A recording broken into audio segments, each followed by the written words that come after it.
Are you ready for the next story? Here we are, you and I, by the desert fire.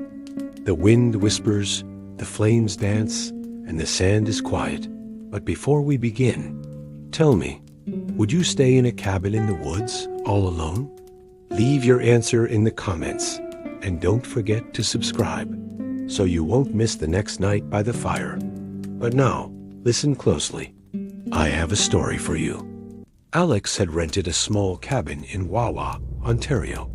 He wanted to get away from the city, find some peace and quiet, and focus on his photography. The road out there was empty. No cars. No people. Just the sound of tires crunching on gravel and the whisper of the pines. When he arrived, he parked next to the cabin, a lonely wooden building standing by itself among the trees, with a dark lake stretching out in front. Everything was still.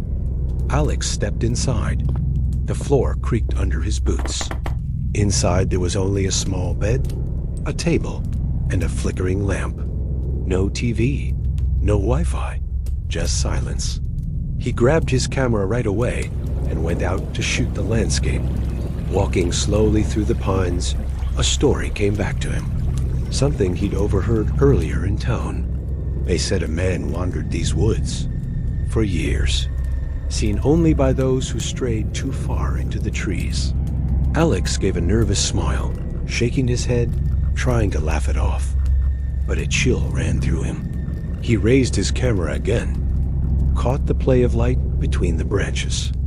Something moved out there, but when he lowered the lens, there was nothing.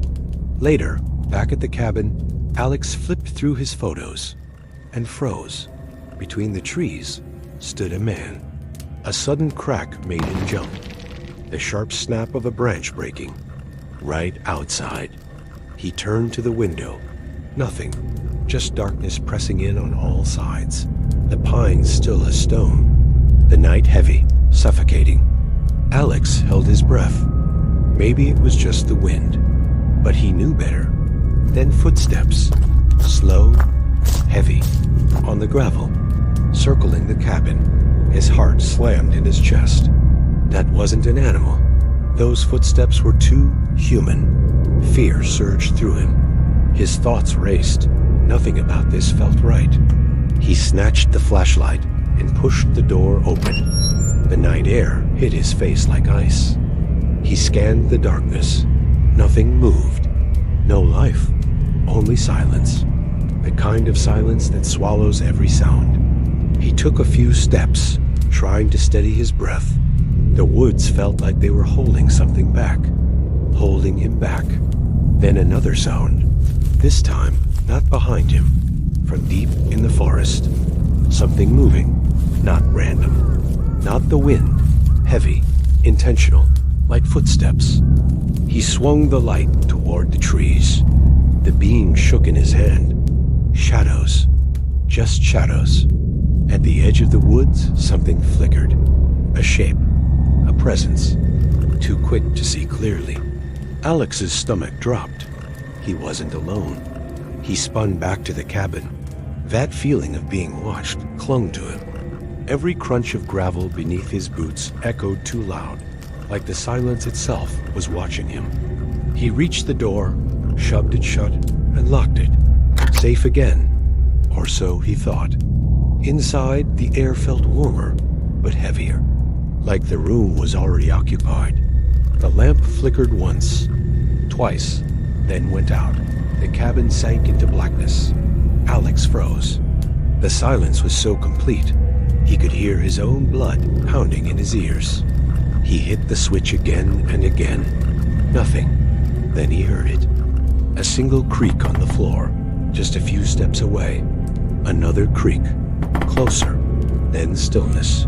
He couldn't see a thing. But he knew. Something was there with him. A slow, steady breath filled the air. So close it brushed his ear. Alex's eyes went wide in the dark, paralyzed.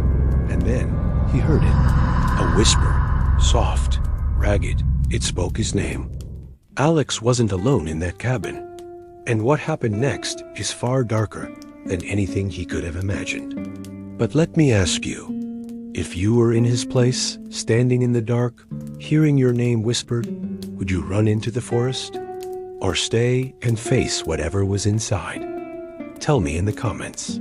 And if you want to know what really happened next, subscribe to the channel and turn on the bell, so you won't miss the next episode, because trust me, you'll want to hear the rest of this story.